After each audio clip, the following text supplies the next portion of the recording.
3 years after his wife died, James Mitchell believed his life had shrunk to 2 things: his job at Horizon Publishing and his 8-year-old daughter, Lily.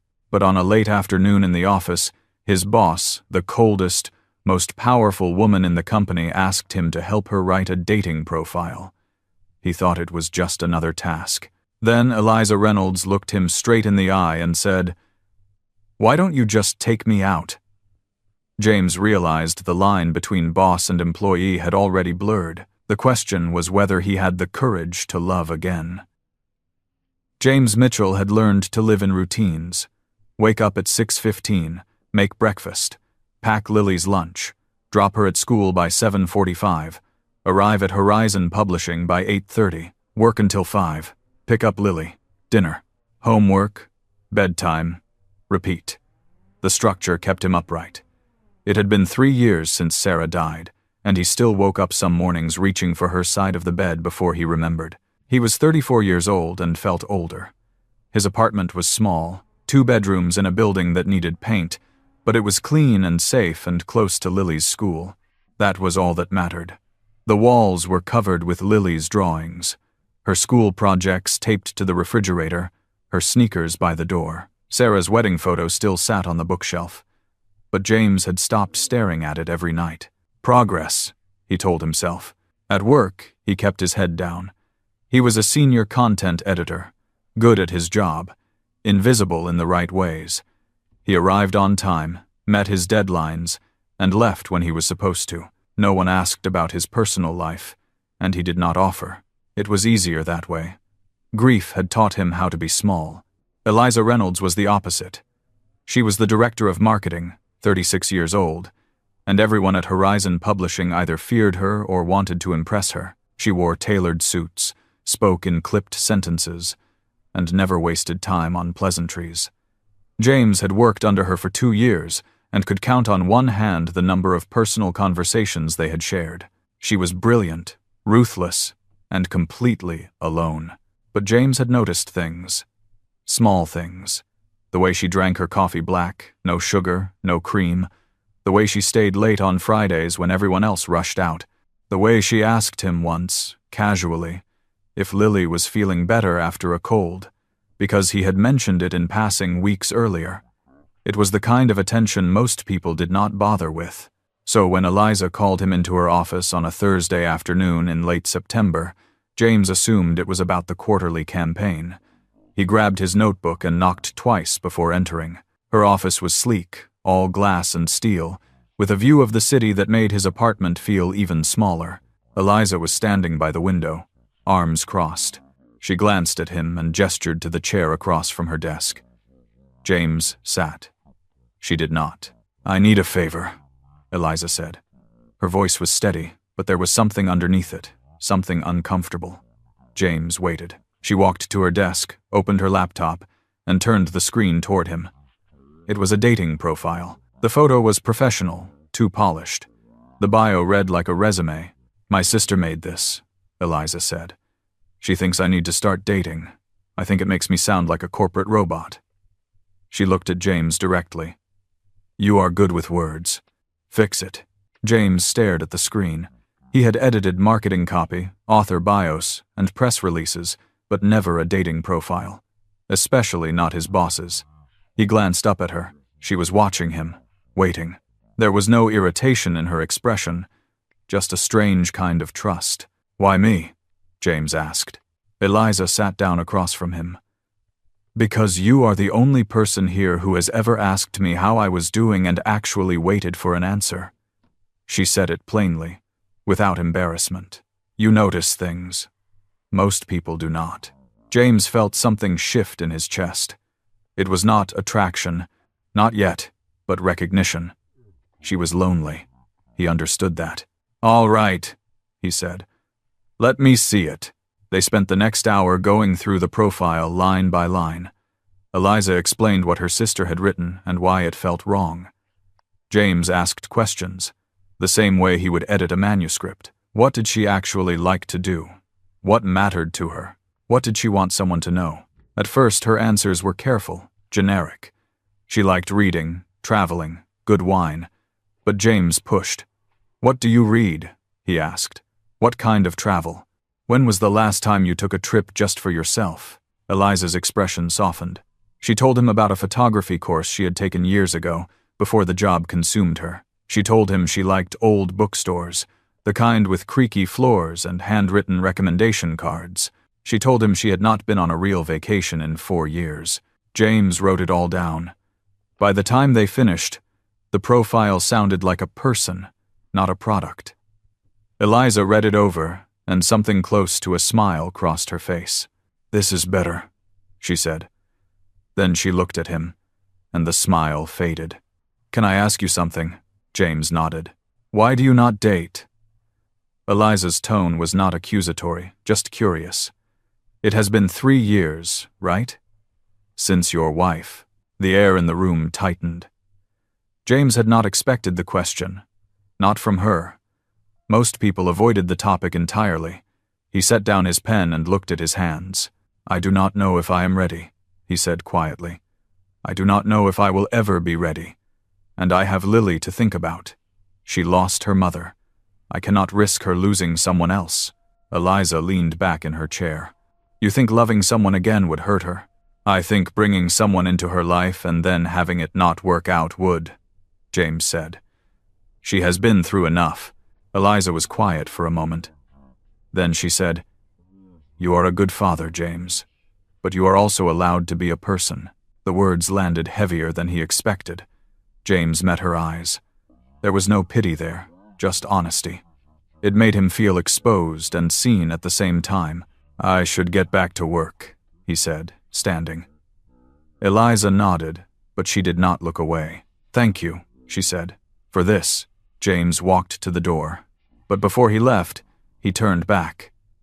"For what it is worth," he said, "I do not think you need a dating app. I think you just need someone who sees you." Eliza's expression flickered, just for a second. Then she picked up her phone and closed the laptop. "Noted," she said. James left the office and went back to his desk. His hands were shaking. He did not know why. Nothing had happened. They had just talked. But something had changed. He could feel it. The way you feel a storm coming before the first drop of rain. That night, after Lily went to bed, James sat in the kitchen with a cup of tea he did not drink. Sarah's photo was on the counter, and he picked it up. She was smiling, the way she always smiled, like she knew something good was about to happen. "I do not know what I am doing," he said to the photo. His voice was barely a whisper. "I do not know if I am allowed to feel this way." The photo did not answer. It never did. But James set it down gently and turned off the light. Tomorrow, he would go back to his routine. He would pick up Lily, make dinner, and pretend nothing had shifted. But deep down, he knew the truth. Something had started. And he did not know how to stop it. The following week, James tried to keep his distance. He arrived at work, completed his tasks, and avoided the 4th floor where Eliza's office was located. It should have been easy. They had different schedules, different responsibilities. But on Tuesday morning, she stopped by his desk with a coffee. Black, no sugar. She set it down without a word and walked away. James stared at the cup for a full minute before taking a sip. The coffee was still warm. She must have stopped by the break room on her way down. James turned the cup in his hands, feeling the heat through the paper. Around him, the office buzzed with the usual morning chaos. Phones ringing, keyboards clicking, someone laughing too loud near the printer. But all he could focus on was the fact that Eliza Reynolds had brought him coffee. Not because he asked. Not because she needed something. Just because. On Wednesday, she asked his opinion on a campaign pitch during a meeting. It was a small thing, but everyone noticed. Eliza Reynolds did not ask for opinions. She gave directives. The room went quiet when she turned to James and said, "What do you think? Does this messaging feel authentic?" James answered carefully, aware of the eyes on him. He suggested a shift in tone, something more personal, less corporate. Eliza nodded, made a note, and moved on. But the damage was done. After the meeting, a coworker named Derek leaned over and whispered, "You are in her good books now. That is either really good or really dangerous. James did not respond. He did not know which it was either. But when he glanced toward the conference room door, he saw Eliza watching him through the glass. She looked away quickly, but not quickly enough. By Thursday, James could feel the shift. People watched him differently. Some with curiosity, others with something sharper. Envy, maybe.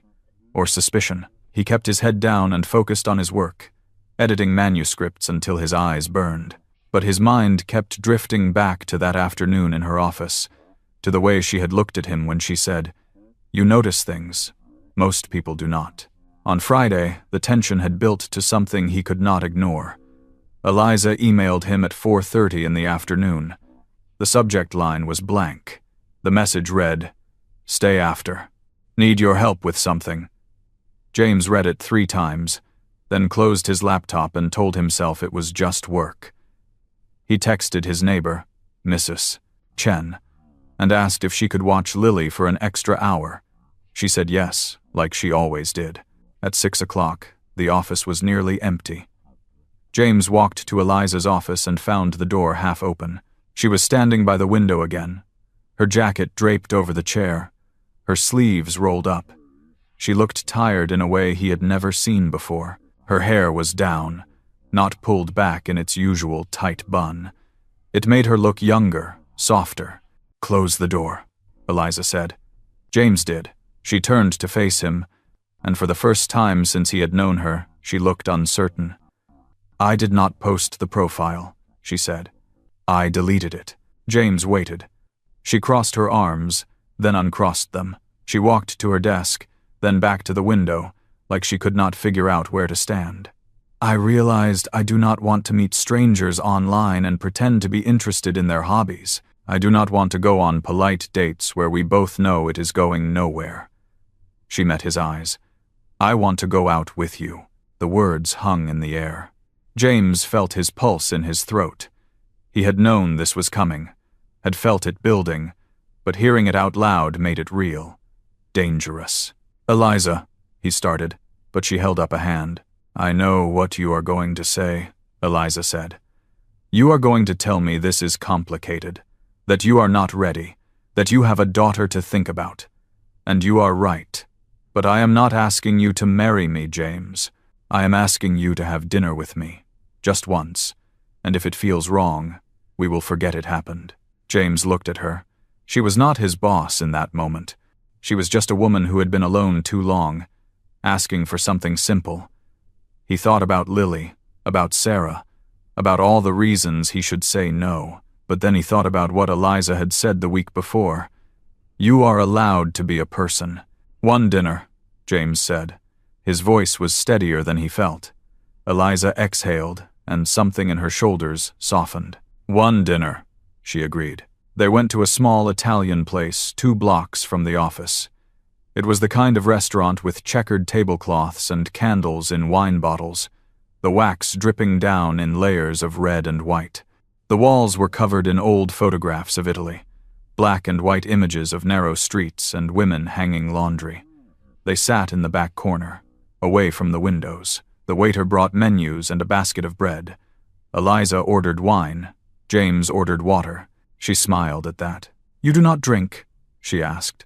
"Not much," James said. "I need to be sharp for Lily. She has nightmares sometimes. I want to be able to hear her." Eliza's expression shifted. "You are a good father," she said. It was not the first time she had said it, but this time it felt heavier. James shrugged. "I am trying," he said. "Some days I feel like I am failing." Eliza leaned forward, her elbows on the table. "Tell me about her." "About Lily." So he did. He told her about Lily's love of drawing, how she covered every surface of their apartment with sketches of animals and trees and imaginary worlds.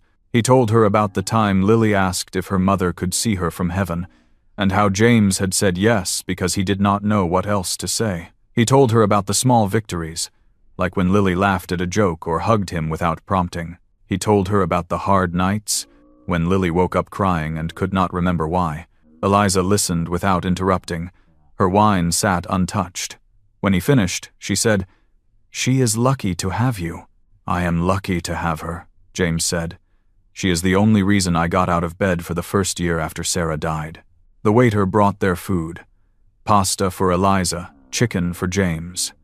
They ate slowly, the conversation shifting to lighter things, books they had read, places they wanted to visit, the ridiculous quirks of their co-workers.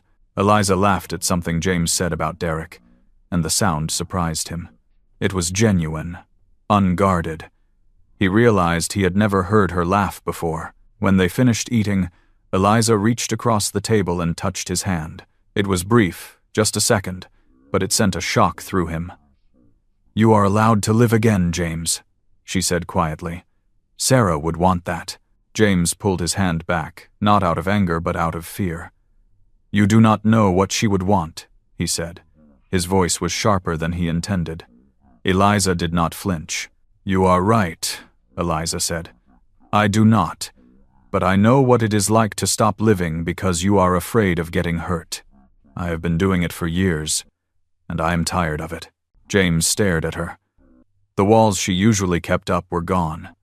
He saw the loneliness there, the same kind he carried. It made him feel less alone and more terrified at the same time. I am scared, James admitted. I am scared of what this means. I am scared of what happens if it does not work out. I am scared of Lily getting attached to you and then losing you. Eliza nodded. I am scared too, she said. But I would rather be scared and try than safe and empty. They finished dinner without resolving anything. Eliza paid, despite James's protest. They walked back toward the office in silence. The streets were quiet, the city settling into its evening rhythm. When they reached the parking garage, Eliza stopped and turned to him. The light from the street lamp cast shadows across her face. Thank you for tonight, she said. James nodded. Then, before he could think about it, he leaned in and kissed her. It was quick, barely a second, but it was enough. When he pulled back, Eliza was staring at him, wide-eyed. I will see you Monday, James said, and walked to his car before she could respond. That weekend, James could not stop thinking about the kiss. He went through the motions with Lily, breakfast, cartoons, the park, but his mind was elsewhere. On Sunday afternoon, while Lily drew at the kitchen table, James sat across from her with a cup of coffee he barely touched. Daddy, Lily said, not looking up from her drawing. Are you okay? James blinked. Yeah, sweetheart. I am fine. Why? You have been quiet, Lily said. She colored in a flower, pressing hard with the red crayon. You have that thinking face. James smiled, despite himself. What is my thinking face? Lily looked up and scrunched her eyebrows together, mimicking him. James laughed. I do not look like that. You do, Lily said, grinning. Then her expression shifted, becoming more serious. Are you thinking about Mommy? The question caught him off guard. James set down his coffee. Sometimes, he said honestly. Do you think about her? Lily nodded. I try to remember her voice, but I cannot anymore. Is that bad? James felt his chest tighten. He reached across the table and took her small hand in his. No, sweetheart, that is not bad. That is just what happens. But we still remember her, right? We remember how she made us laugh, how she sang in the car, how she always burned the cookies. Lily giggled. She was really bad at baking. The worst, James agreed. They sat in silence for a moment. Then Lily went back to her drawing, and James watched her, wondering if he was doing the right thing, wondering if letting Eliza into their lives would hurt her or help her. The following weeks were a careful dance. James and Eliza kept their relationship quiet, meeting outside the office, always in places where no one from Horizon Publishing would see them. They went to movies in theaters across town, had coffee in neighborhoods where their co-workers did not live, took walks in parks where they were just two more people among hundreds. James introduced Eliza to Lily slowly, casually, as a friend from work who liked photography. The first time Eliza came over, she brought a small succulent in a ceramic pot. For your windowsill, she told Lily. Lily was shy at first, hiding behind James's leg, But Eliza did not push. She just sat on the floor and asked Lily about her drawings. By the third visit, Lily was showing Eliza her room, pointing out every picture on the wall, every toy on the shelf. Eliza listened with genuine interest, asking questions, laughing at Lily's stories. James watched from the doorway, his chest tight with something he could not name. One Saturday, Eliza brought her old camera and showed Lily how to use it. They spent the afternoon in the park, taking pictures of trees and dogs and clouds.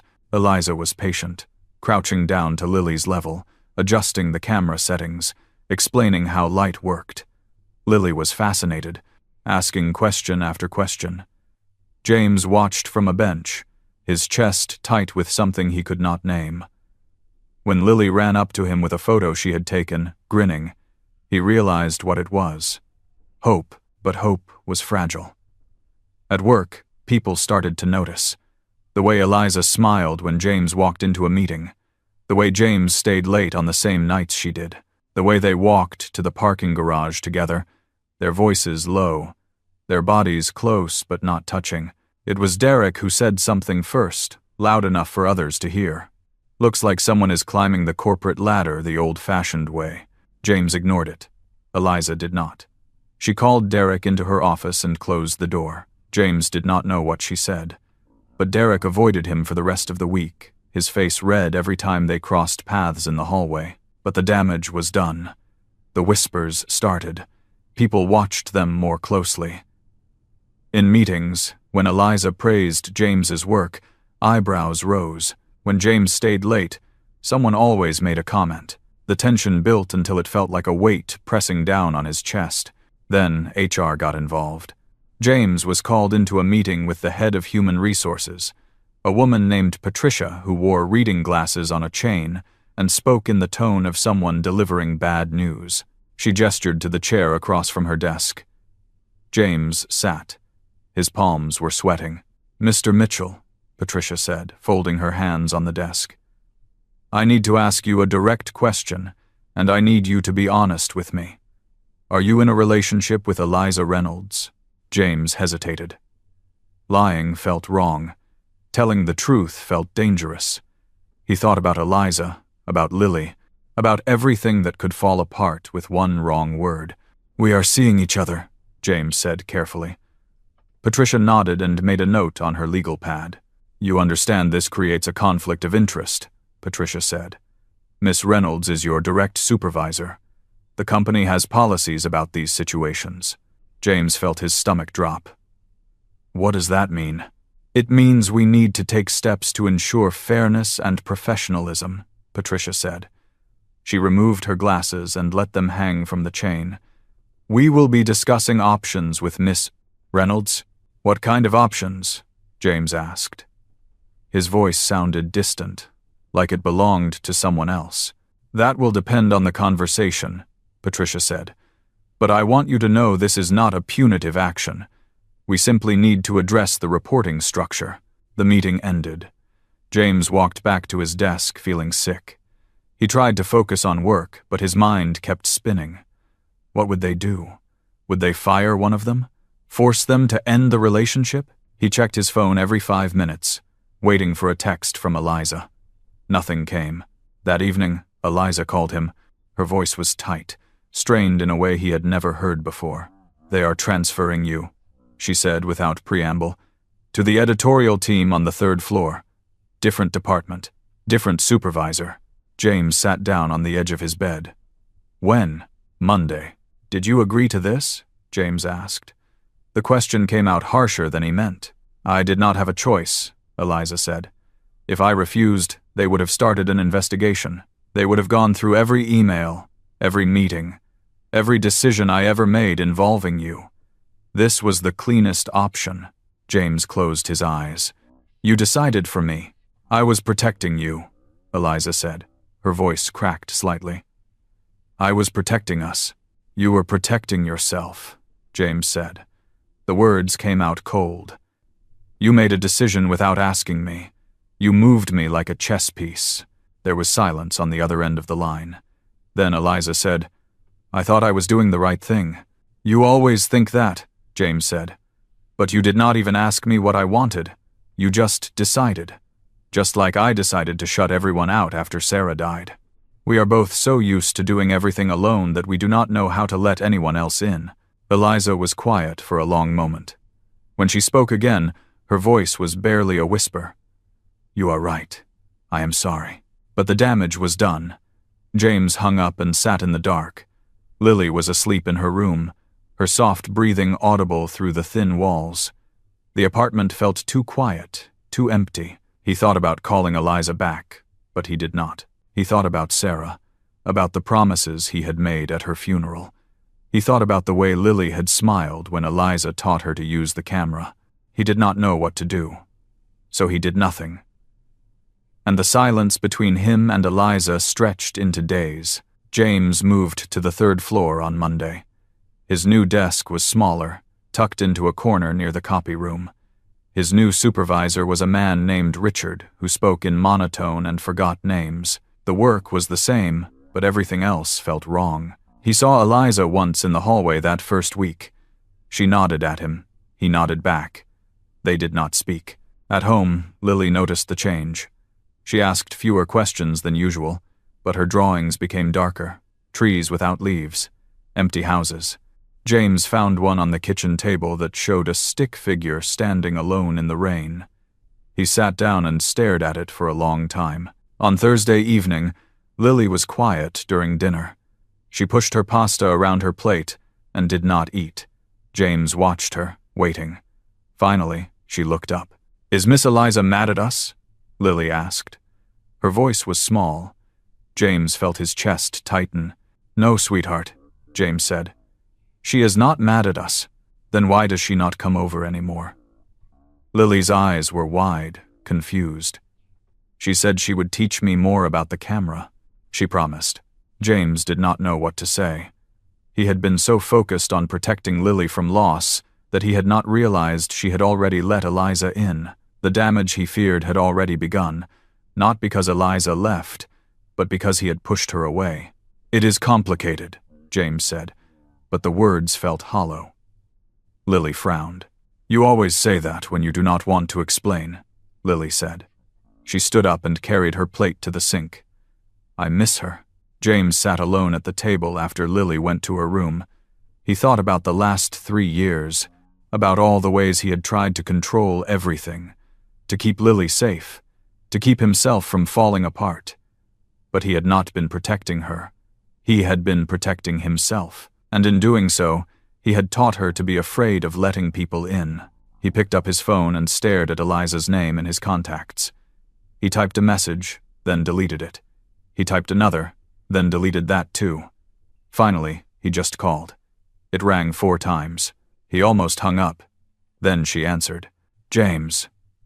Her voice was careful, guarded. He could hear the television in the background, the sound of her moving to turn it off. "Lily misses you," James said. It was not what he had planned to say, but it was the truth. There was silence on the other end. Then Eliza spoke, and her voice was softer. "I miss her too," Eliza said. "I miss both of you." James leaned back in his chair. "I was wrong," he said. "When I said you were protecting yourself, you were trying to protect me. I know that, but I have spent 3 years carrying everything alone. And when you made that decision without me, it felt like you were saying I could not handle it, that I was not strong enough." Eliza was quiet for a moment. "I did not mean it that way," she said. "But I understand why it felt like that. I am used to fixing things on my own. I did not stop to think about what you needed. I just acted." "I do the same thing," James admitted. "I have been doing it since Sarah died. I thought if I controlled everything I could keep Lily from getting hurt, but all I did was teach her to be afraid." There was a long stretch of silence. Then Eliza said, "What do we do now?" James looked at the drawing Lily had left on the table, the stick figure in the rain. "We try again," he said. "But we do it differently. We talk. We ask. We do not make decisions for each other." "I can do that," Eliza said. Her voice was steady now. "Sure. Can I come over this weekend? I want to see Lily. I want to keep my promise." "She would like that," James said. He felt something in his chest ease, just slightly. "I would like that too." On Saturday afternoon, Eliza arrived with the camera. Lily ran to the door when she heard the knock, and when she saw Eliza, she threw her arms around her. Eliza looked surprised, then knelt down and hugged her back. James stood in the doorway and watched. It was such a simple thing, but it felt enormous. They spent the afternoon in the park again, the same one from weeks before. Eliza showed Lily how to adjust the focus, how to find the light. James walked beside them, listening to Lily chatter about everything she wanted to photograph. At one point, Eliza glanced at him, and he saw the question in her eyes. "Are we okay?" He nodded. She smiled. That evening, after Lily went to bed, James and Eliza sat in the small living room. The apartment was quiet except for the hum of the refrigerator. Eliza looked around, taking in the space. Her eyes landed on the bookshelf, on Sarah's photo. "She was beautiful," Eliza said. James followed her gaze. "She was," James said. "She was kind too, the kind of person who remembered everyone's birthday and left notes in my lunch." He picked up the photo and looked at it. "I was terrified that loving you meant forgetting her." Eliza turned to him. "Do you still feel that way?" James set the photo down carefully. "No," he said. "I realized something. Loving you does not erase her. It just means my life is bigger now. There is room for both." Eliza reached for his hand. "I do not want to replace her," she said. "I just want to be part of your life, part of Lily's life. However that looks." James squeezed her hand. "I want that too," he said. "But I need you to promise me something. If we do this, we do it together. No more decisions without talking. No more trying to fix things alone." "I promise," Eliza said. She meant it. James could see it in her eyes. Over the next few months, things shifted slowly. Eliza came over more often, always with something small for Lily, a new sketchbook or a book about photography. She and James navigated the awkwardness of dating while living real lives. Some nights were easy, full of laughter and dinner around the small kitchen table. Other nights were hard, when Lily had nightmares or James felt the weight of grief pressing down on him. But Eliza did not leave. She stayed. At work, the gossip faded. James found his rhythm in the new department. Eliza stopped by his desk occasionally, always professional. But there was a warmth there now that had not existed before. People stopped talking. Or maybe James stopped caring. One evening in early December, James was making dinner when Eliza walked into the kitchen. Lily was in her room, working on a drawing. Eliza wrapped her arms around him from behind and rested her chin on his shoulder. "What are you making?" she asked. James stirred the pot on the stove. "Spaghetti," he said. "Lily's favorite." Eliza smiled. "Can I help?" "You can set the table," James said. She kissed his cheek and moved to grab the plates. As she did, James turned and caught her hand. She looked at him, curious. "I do not know what the future looks like," James said. "I do not know if we will get married or if this is just what it is. But I know I want you here. With me. With Lily. For as long as you want to be here." Eliza's eyes softened. "I want to be here," she said. "I am not going anywhere." James nodded. "Good," he said. Then he pulled her close and kissed her, slow and steady, in the middle of the small kitchen that smelled like garlic and tomato sauce. Later that night, after dinner, the three of them sat in the living room. Lily showed Eliza her latest drawing, a picture of the three of them standing in front of a house with a big tree in the yard. Eliza studied it carefully. "This is beautiful," Eliza said. "Is this your house?" Lily shook her head. "Not yet," she said. "But maybe someday." James looked at the drawing, then at Eliza. She was smiling, the kind of smile that reached her eyes. On the bookshelf, Sarah's wedding photo still sat in its frame, but next to it now was a new photo, one Lily had taken with the camera. It showed James and Eliza sitting on a park bench, laughing at something off camera. The light was golden, the moment captured perfectly. James did not know what the future held, but for the first time in 3 years, he was not afraid of it. His heart had room for the past and the present, for grief and for joy, for Sarah and for Eliza, for the life he had lost and the life he was building. "Welcome home," James said quietly, looking at Eliza. She reached for his hand and squeezed. "I am already there," she said.